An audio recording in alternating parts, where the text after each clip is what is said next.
news come out a while in the past day or two, past few days. A lot of news has been cooking. I've just not been reporting it. I've got too much of my own stuff going on. But this news is over the top. It's so over the top. I've just got to come on and say something, even at this late hour. I got to get up early. I've got so much going on. But the news is just, it's earth shattering, really. It is very earth shattering because the Russians have come out and said that they believe that the United States is going to conduct a nuclear strike on Russia. Now, whether they believe that or not, that is a stark statement, very dangerous thing to say, whether you believe it or not. Because if you believe that, let me explain something. Let me explain something that's not often said. A nuclear war can be won, but only if you strike first and strike massive. It has to be a massive first strike to win. But that win is it's a military win. It's not a global win or a win for humanity. It would be an awful, horrendous thing. But here's the problem. Once you know that, and the leaders really have to know that, at least some of them have to think that's the case. We're going to talk about my Bugout status here in a little bit too. Given that, if you think you're about to get struck, then your option would be to strike first. If you think the other side thinks you're about to launch a first strike, then you got to think that they would launch a retaliatory first strike to try to beat you to the punch, and you might launch the first strike anyway. That is why that is dangerous language. To come out and say that you think a first strike is coming out is very dangerous language. Now, why? Some of the reasons for us. Now, I don't know what all the Russian intel is that caused them to reach this, but part of it is this. Ukrainian drones took out Russian radar sites that are used to detect intercontinental ballistic missiles coming over the horizon from the United States. Now, these same radars were also being used against Ukraine to target them. So you can see why Ukraine would see those as military targets. I must remind you guys that it is I have read this to you directly from the Kremlin's website. Attacks on their key nuclear infrastructure is deemed by them to be sufficient for them to launch a nuclear war. That attack in and of itself is just that. At the same time, we've got a lot of, I'm going to read the chat in a little bit, guys, after I get through a few of these things. A lot of the, I done lost track. I sidebarred myself and I lost track of where I was going.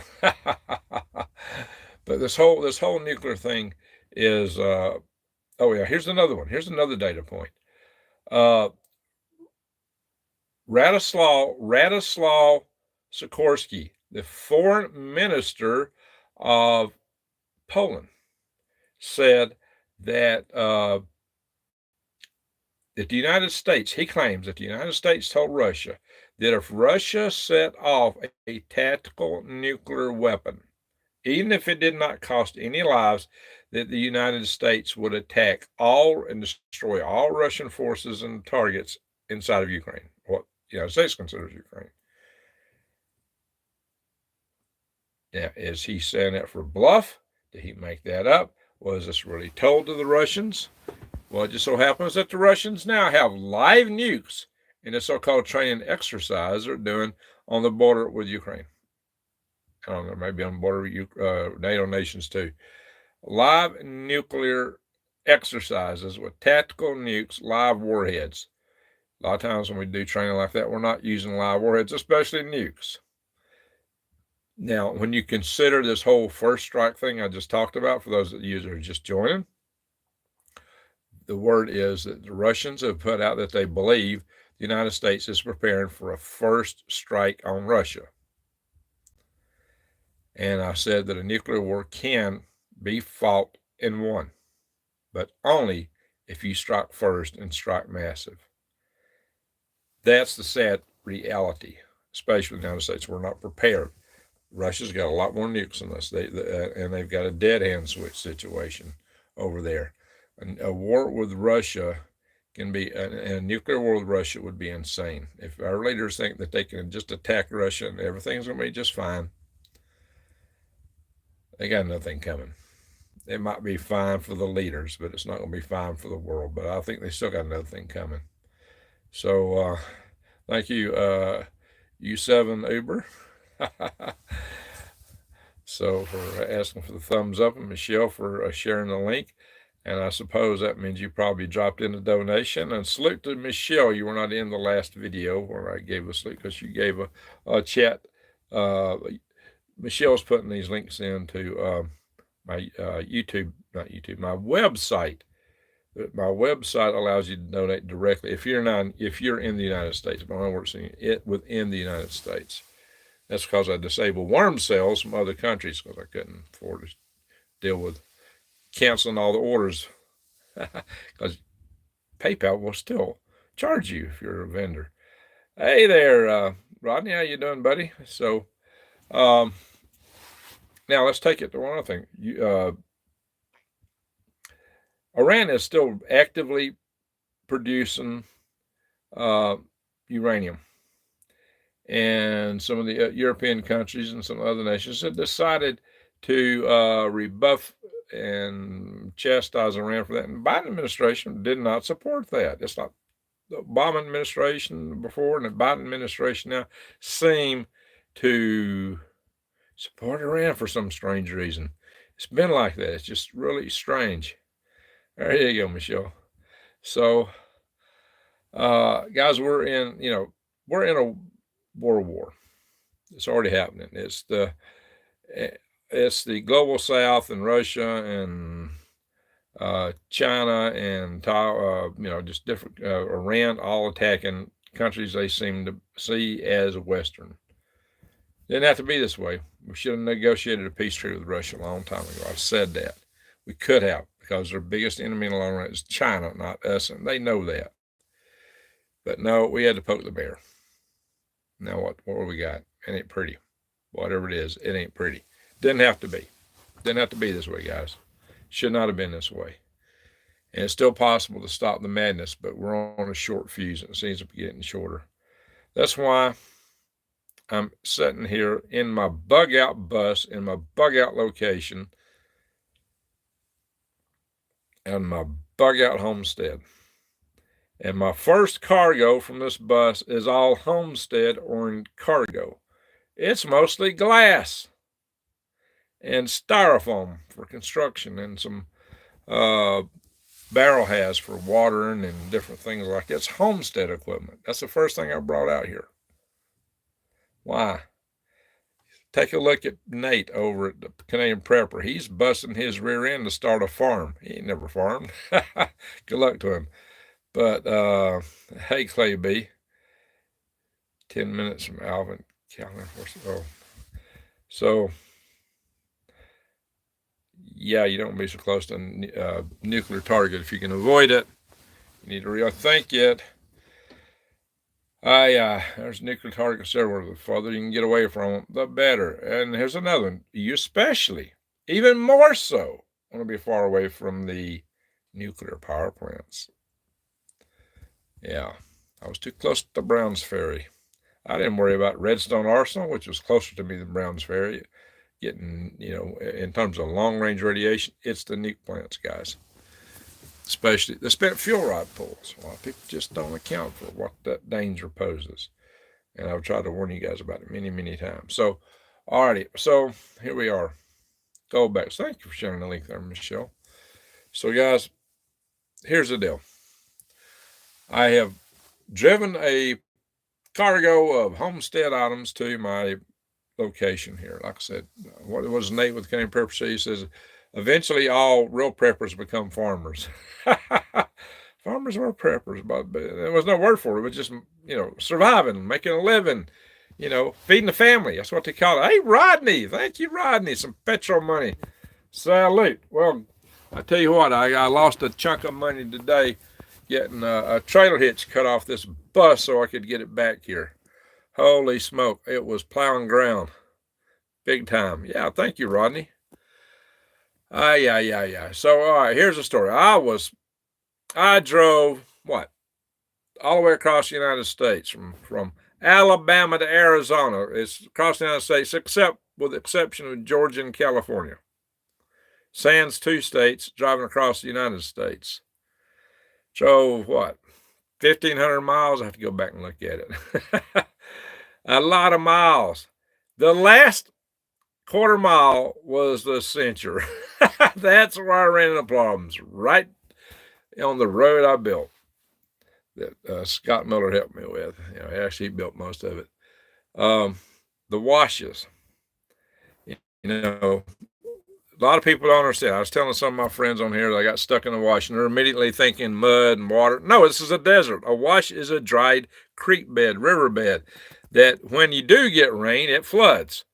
But most of the time, it's dry. If you've driven around in the desert, you've seen a zillion washes. You know what I mean? But when I said the word wash, the first thing that popped in most people's mind, oh, it must be raining. No. I've had the best weather of any trip I've ever made back and forth between Alabama and Arizona on this past trip. Everything was going great. Pretty much lack of sleep being the biggest issue until, I'm going to crank this bus up and show you guys the bus. Anyway, guys, so I'm bugged in with all my stuff here. I don't have anywhere else to go. At least I got my sodium, your potassium iodine, not sodium iodine clay. Potassium iodine clay. Stan, thank you for all your help. Well, thank you there, Mary Green. So, yeah, this is time you better start taking things serious. The world is getting beyond crazy. It's time to get serious, preps. I mean, really, really serious. You remember the movie Outlaw and Josie Wells? And when they were about to be attacked by everybody, and they had this little family, mixed family from all kind of backgrounds in this little cabin. Wasn't a cabin, it was a sod building, I guess, out in the west. And they were about to get attacked by everybody, and so they were. I don't remember if this was when they thought the Indians were going to attack them. They had Indians in their group. They had Yankees in their group. They had Confederates in their group. Their group had a little bit of everybody mixed in with it. But they got attacked by a little bit of everybody, except for the Comanche that Josie Wells made peace with. Clint Eastwood. But anyway, what he told them before battle. He says, you got to to win, you got to just be mad dog mean. I mean, you just got to get serious. It's time to get serious. It's time to get that serious with your preps. Mad dog mean serious. I don't mean be mean, but you got to really get determined now. Really be ready. I mean, you look at the preppers that are doing prepper channels, they're suddenly doing things. Even City Prepper, he used to be, well, you need to prepare for one day the power might go out. You might have a thunderstorm. You might lose power for 3 hours. It was kind of the way it used to be. I used to consider him the boringest prepper show in the world. I mean, he was very informed. He did a lot of research on those topics, but it was like, oh, prep for that? What? You gotta be kidding. Why'd I be prepping for that? That's what I used to always ask when I'd see his shows. It's like, face palm. Oh my God. He's serious now. He's really worried. I think he really always was. He just didn't want to alarm people. And the point isn't to alarm people, it's to just get you ready. But right now, if you're not paying attention, what are you doing? What are you doing, guys? I was getting pretty big in the window, Apollo 13 movie. Yeah. That's another good quote off Omega Survival. The world's getting pretty big in the window. It is. It is, folks. Hey, Chewy Weather. So, been up for 18 hours. Yeah, I hear you there, Clay B. So I'm not got much sleep the past few days. And I got to go to bed a little bit because the sun comes up real early here. And spot my little curtain attempts in here. It's any little crack lets all kind of light in. This bus. I got to do some more work on curtains. I'll give you guys a tour in a little bit here. But anyway, so like I said, I drove across country, you know, what, 1,500 miles, getting the last half mile, and then the wash got stuck. Now, the trailer hitch was plowing ground going through a couple previous washes, a smaller one, then down the hill. That one, it did some serious plowing. I had to really gun it to pull it out of the last one, but it was ground was plowing. When I hit that very, very last wash, that thing sat down on bedrock, the trailer hitch. The rear wheels were in the air. They weren't getting no traction. We tried to put all kind of stuff on them to get traction. We tried jacking it up and putting things under. We tried this. We tried that. Finally, we had a break with some of those plastic ramps. We tried metal ramps. They didn't work so great. But the plastic ramps like you use to put on, you know, drive up on to check your, change your oil and stuff like that, that and a few other tricks with some wood and just various things we've been experimenting with, and having it back inject up a little bit, got me broke loose. But we'd already tried to get the hitch off. The hitch was supposed to have been welded all the way around by the people. And so I didn't weld it all the way around. We didn't think it was welded at all where it was connected. We tried to disconnect it. We found, oh, they did weld it on one side. And now we can't disconnect it all at once when you really wanted it welded. It wasn't all welded. But when you didn't want it welded, well, they welded just enough to keep you from taking it off. But we did bend it up some. That's probably how we kind of broke loose in part. But we finally got this thing broke loose. But in reverse, I wasn't about to go back across until I got somebody to cut that hitch out. Local buddy of mine, a neighbor here, went in and we filled in the bottom of the wash a lot. We sit there with shovels and wheelbarrows and rocks and sand to try to get that bottom elevated. Now, that's only a temporary fix. Next rain and all that's gone. All that work's gone. But if I can make several runs out here before that happens, before it gets washed out, then I'm going to be good. Why did Russia make a threat today? MP 5K Fisher, they are claiming that the United States is going to launch a first strike, nuclear strike on them. That's the Russian claim. That is an insane claim. That is insanity. It's insane. If you even thought that, to say it is insanity. And if you don't think it, to say it's insanity. This is insane talk. Why? Because a nuclear war can be won, but only by the one who launches first, and only if that attack is massive enough to take out the weapons the other guys are going to launch at you and the command and control centers. If you don't do that, if it's a little faint attack, then you're going to be obliterated with what follows up. It's got to be a massive attack. Yeah, thank you, Roger, for calling the thumbs up. And just Mike. Guys, that's the only way you win a nuclear war. A massive first strike. First, that means you pull the trigger before anybody else. When would you do that? When you think the other guy's going to do it. So what Russia said, if they believe it, they would pull the trigger first. Now, here's the danger. If the United States believes Russia believes that, even if the United States was not going to pull a first strike, it behooves them to some degree to do so. Now, that's why it's dangerous talk, because you incite your so-called adversary to do exactly what you're predicting they will do. Don't mean that we are going to launch a first strike. But once again, to recapitulate, y'all need to catch it on the rewind. Ukrainian drones took out the radar sites in Russia that are being used to monitor for over-the-horizon launch of American intercontinental ballistic missiles. So suddenly they're blind to us launching on them. And they think that was intentional, along with, I guess they probably have other intel that makes them think this. Right or wrong? At least that's what they're claiming. It may be just it may also be just propaganda to try to keep Americans from agreeing to release the restriction against Ukrainian use of American and Western NATO nation weapons deep into Russia. What is the game? Is there a game here? It's a very dangerous game to make allegations like this. Very, very dangerous. The game itself is dangerous, whether the intention is there or not. I warn you guys often that some of the biggest risk of a nuclear war is an accidental war, a war caused by misinterpretation of data or intentions of the adversary. And these kind of statements indicate that Russia may have those misunderstandings. Maybe it's real. Why? Well, we got some crazy leaders.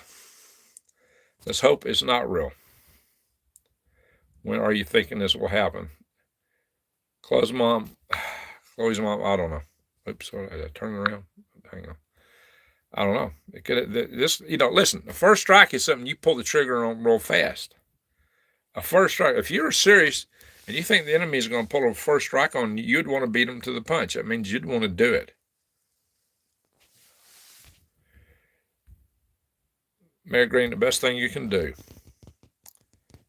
is not be scared. I mean, I'd be concerned, very concerned. I would take my prep serious. But all you can do is all you can do. Do what you can. Prepare yourself as best you can, physically, for yourself and your family, and get right with your maker. That's the most you can do. I urge you guys to farm a lot. I started this channel out as an urban farming channel. I was already where Nate's trying to go. Grow food. Farm. If we have a nuclear winter, you may not be able to grow food for a few years, so you want stores of seeds. Just stored so you can plant them later.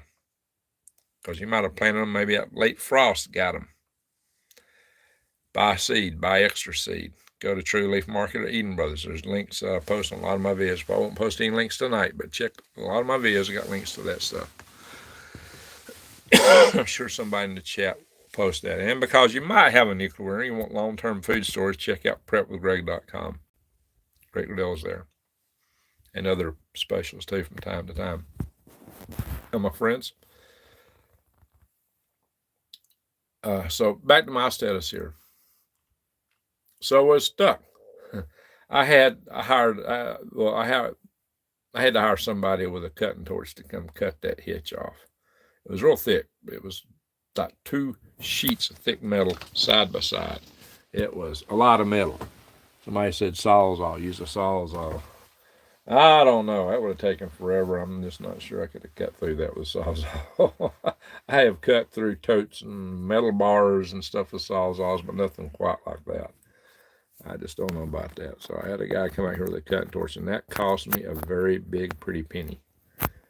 Enough that it's really going to hurt my gas money. I got to plug this phone back in. Just come loose. Hang on, guys. This thing just keeps balling out. It won't stay in. So I try to jam in as hard as you can. It's hard to do. All right, guys. So that's the deal. Like I said, go 1,500 miles, and the last quarter mile is where you run into all the trouble. I kind of anticipated that, but I didn't know it was going to be as bad as it was. That's one reason I had the muffler taken off. This thing was, I figured we'd just drag the tailpipe, not the muffler. I figured we'd just drag the tailpipe right off this van going through these washes. What's the point of a dead man switch if the other side just going to take pit as many as possible? It's ridiculous.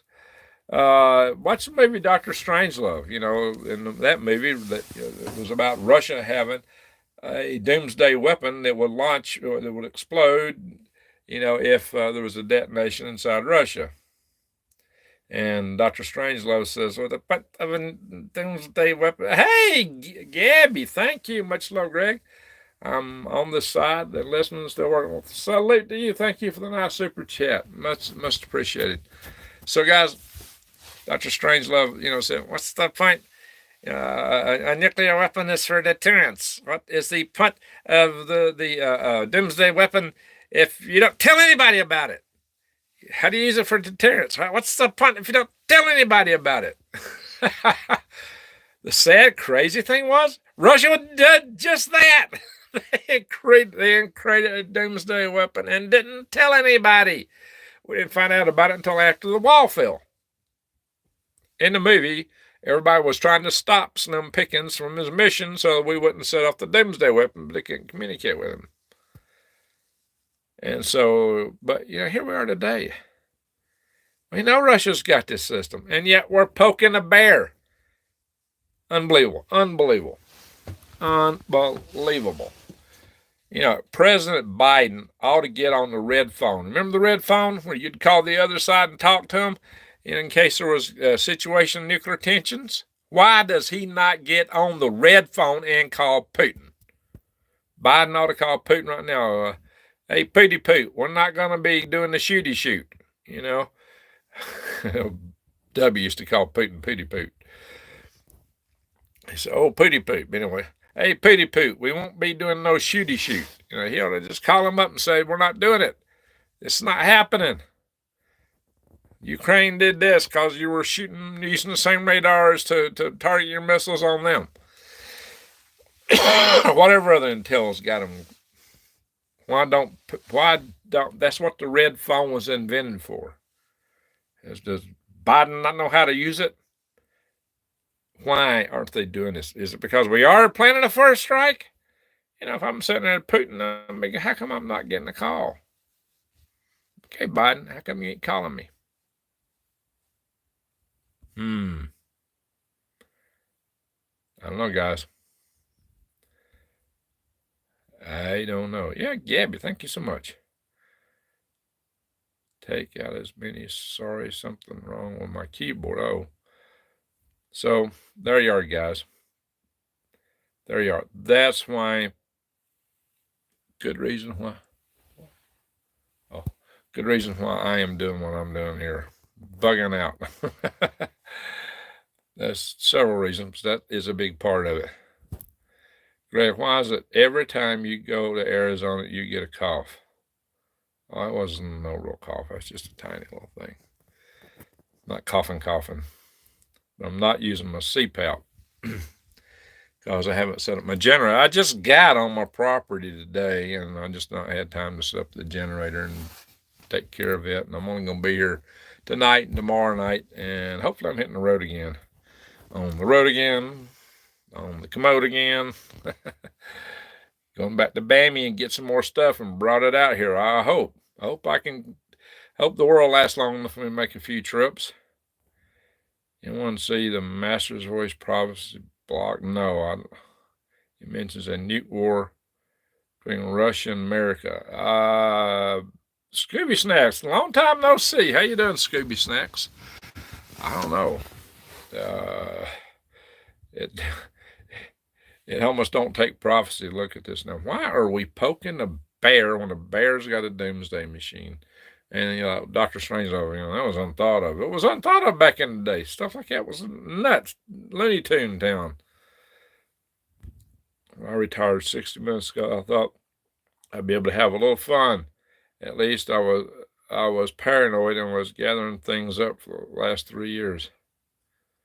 Do you think it's happening soon? It could. Look, if you are thinking first strike,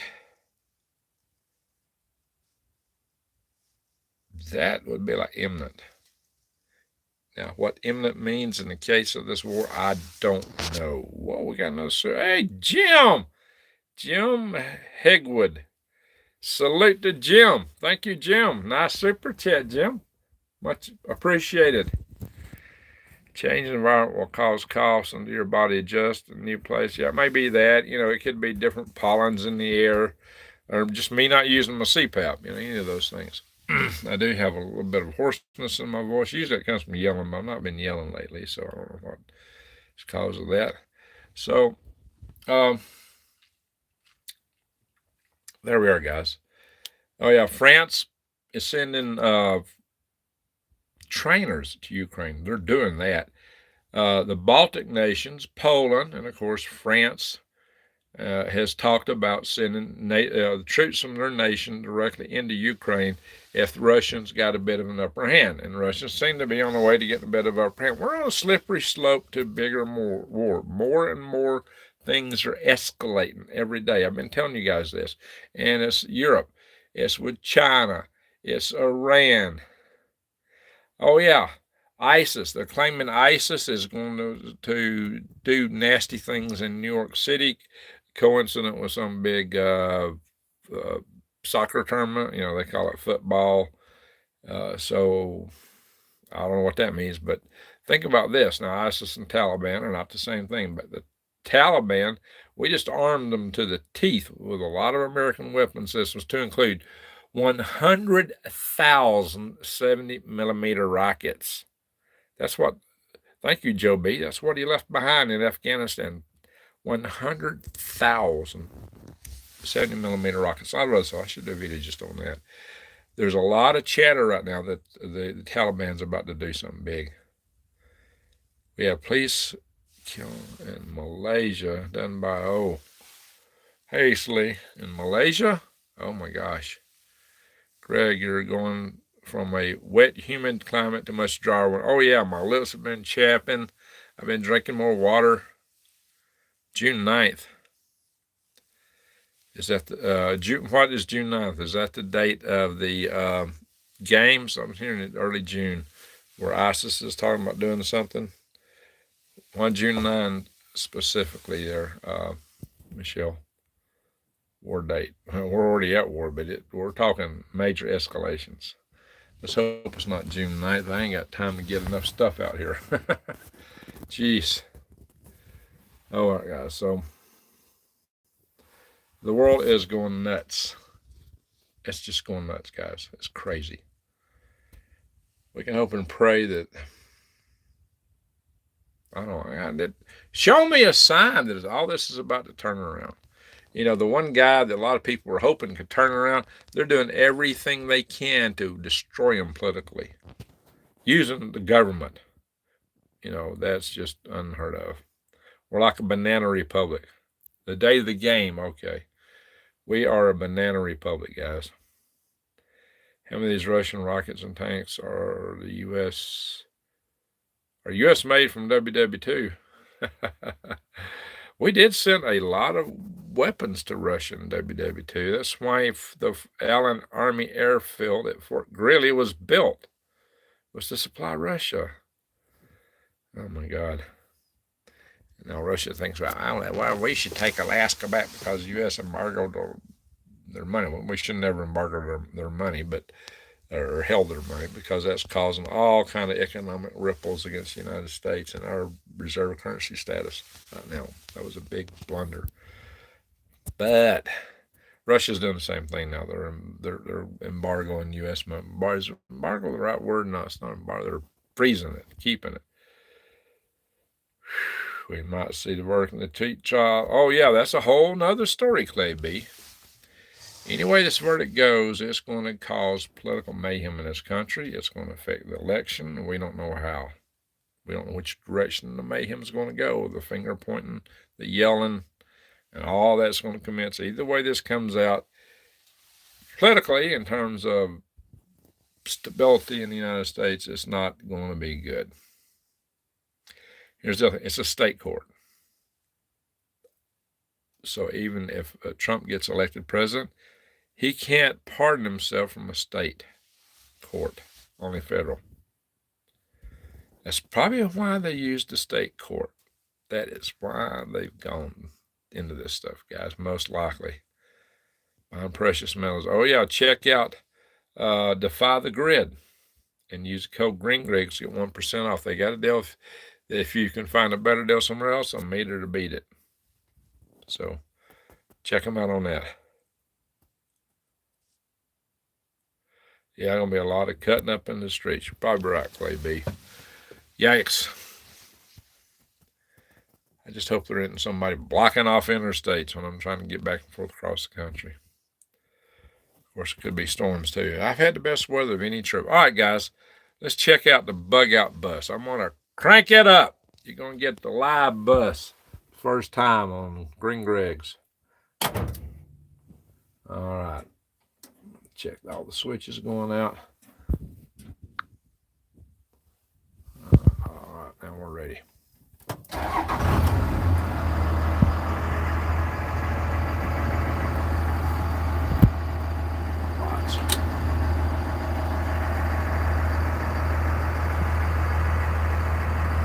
all these switches. It's like a cockpit in a spacecraft. But don't you look at all the reflections here.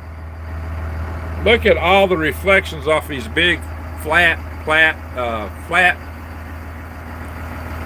glass plates here. Driving this bus is like driving in a hall of mirrors. It's like driving in a hall of mirrors, guys, because you get reflections from what's happening on one side of the highway on the other side. And sometimes you got to look twice to figure out what's coming at you and where it's coming from. Because these reflections are pretty intense, and you got them everywhere. So let's turn on some lights here. I got fans. These are good switches to have. Now we got the light on. I can turn off my little flashlight thing for a minute. I'm going to leave this bus running along. Trying to turn off my other light. There we go. I'm going to turn off the outside lights because we don't want to disturb the neighbors around here. But look at all these cockpit lights. You got lights up here to tell me what the signals are doing. Fans. Alright. There. So, turn around here. I have to make up my sleeping quarters every night because I've been going in the back and I have to tear all this stuff up to get to the back from this side. I don't have enough curtains hanging here. I don't have enough good magnets. I've discovered a lot of these magnets that I'm using as pump magnets are really terrible. I need to get a bunch of those ginormous Harbor Freight magnets to hold this stuff up. Cause I got magnets I can't even use to hold it up. They won't even hold themselves up hardly. So I got these curtains in the front. I've got them parted so I can walk through here. I really need 3 here in the front, not 2. I can't get the curtains. I just can't find the magnets that'll make them stay up. So, cool thing in this bus is I can stand up inside it. Here I'm standing on top of the motor, the engine. I can still stand up almost. Check me out. I am hunched over just a little bit. Step down from here. Yeah, and I got plenty of headroom on my curtains now.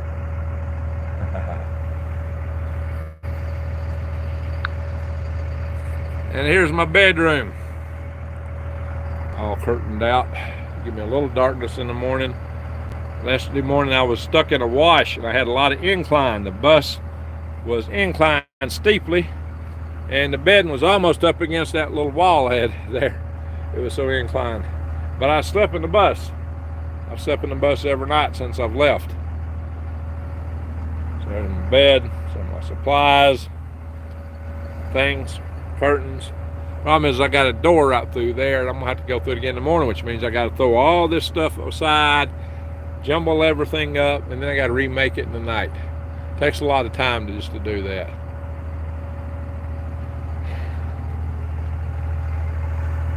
So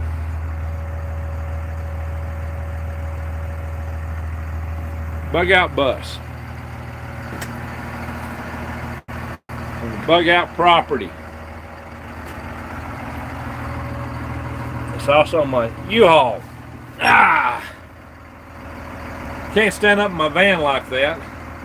In many ways, because I got the van a little bit better outfitted, it's more cozy in some ways. But you can't stand up in it. It does make it hard to change clothes when you can't stand up. All right, we're going to turn these lights off, turn the engine off.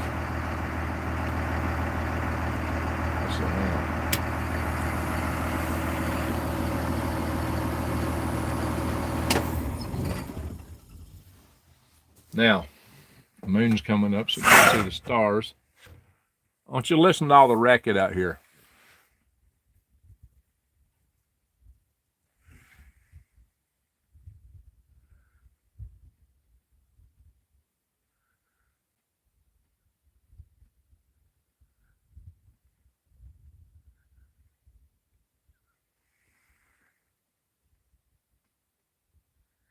You hear all that racket?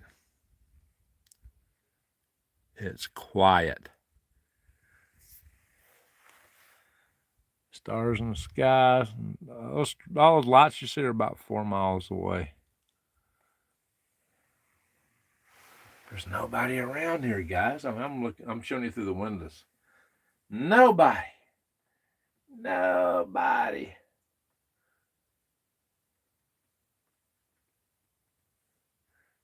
You see those lights? I don't know if you can see the lights on the windows there. No, you probably can't. Or just reflections from the other side. Like I said, this is in a hall of mirrors. You light on one side, reflects off the other. Yeah, it's quiet. Very quiet, very peaceful.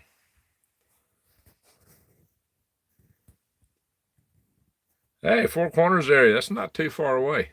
Turn them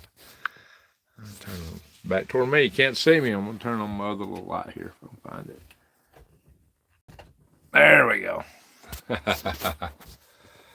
There we go, guys. It's really quiet here. All right, you got a little tour of the bus. Just talked about the hall of mirrors that we drive when I drive at night. This is where the hall of mirrors. I've driven this bus at night. Drove this bus across the United States, and hopefully in the morning after next, I'll be on another trip. Hopefully I don't get stuck trying to get it out of here. Which further do you have to travel? I am at my Bugout location. I've traveled across the United States.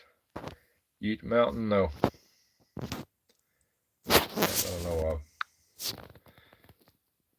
You hear something knocking on the tree, you know you got a Bigfoot out there. Bigfoot, seen that. I'll have to give y'all a Bigfoot story one day. Not today. Alrighty, folks. So, all right, you got the nickel tour of the bus. We've talked about the Nuke War news. We've talked about my difficulties getting stuck getting here. Guys, this would make a great reality show. I mean, all the stuff we were going through trying to get the bus unstuck and the urgency of getting it done, getting out of here is off the charts. Glad you love the bus, Jim. Alrighty, folks. Dixie Doodles, how you doing? In the still of the night. There you go.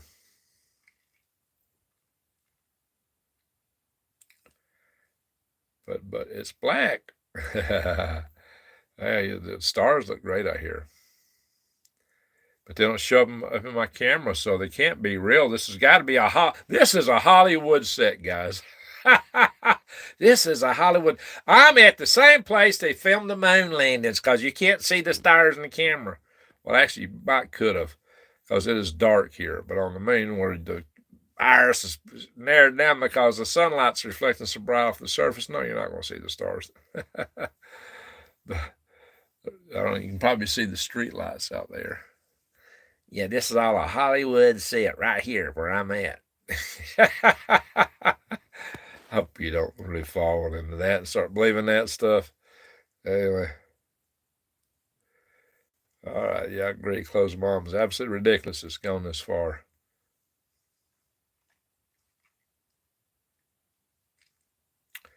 All right, Scooby Snatch. Yeah, she mentioned China also and Russia on the West Coast. China coming on the East Coast. Wow, that's kind of backwards unless they're talking about in China. Thank you for super chat, Jim, once again. And Gabby B, and Jim, and Rodney. I'm sure we got something from Michelle. We got something from Michelle today. All right, folks. Down the bottom. I want to spend a half hour reading every chat tonight. Oh, we got a super chat. Oh, Karen. Thank you, Karen. Salute to you, Karen. Thank you so much. Much appreciated. Let's celebrate the 5th super chat. Karen's 5th super chat. Thank you, Karen. Awesome. Maybe you're definitely in the same place where they had a fake White House when they filmed the fake Biden in a rubber mask. I don't know. Is the White House like a weekend at Bernie's? Back to bed. That's what I need to do. Hey, blessings from UK. Good to see you here from UK, Bluebird 3. Need to be down by the river so you can at least help get a little fishing. Well, maybe one day. Tiny bit of gas money. Yeah, every little bit helps, especially after I spent a bunch of money getting the trailer hitch cut off here today. Oh, that hurt. Ouch. So every little bit helps. Thank you, guys. Ladies and gentlemen, I should say. Hope the rest of your trip goes smoothly. Well, thank you, Dixie Doodles. Well, guys, I got to turn in. I got to get up in the morning. I got a guy coming here talking about grading a little bit off the slopes around my washes, so we're going to get in and out easier, hopefully. I don't know what he's going to say, but I got to be able to move a lot of stuff on this property real fast. I got to get them moving going on. Biden equal Bernie, and I ain't talking Sanders. Yeah, weekend at Bernie's. Alrighty, folks. So I'm going to say thank you, Super Chatters. Thank you, mods. Thank you, everyone, for watching. I got to go, folks. But just, guys, keep your eyes wide open and head on a swivel. It's getting crazy. Get your preps going like never before. If you got a bug out location, make sure you can get to it. Maybe your home should be your bug out location. Anyway, guys, thank y'all again. I'm getting sleepy. I got to turn in. I've not slept much past week, and that sun's going to wake me up soon. So again, thank you everyone for watching. Y'all take care. Please share my videos far and wide. And with that, I'm going to say, Greg out.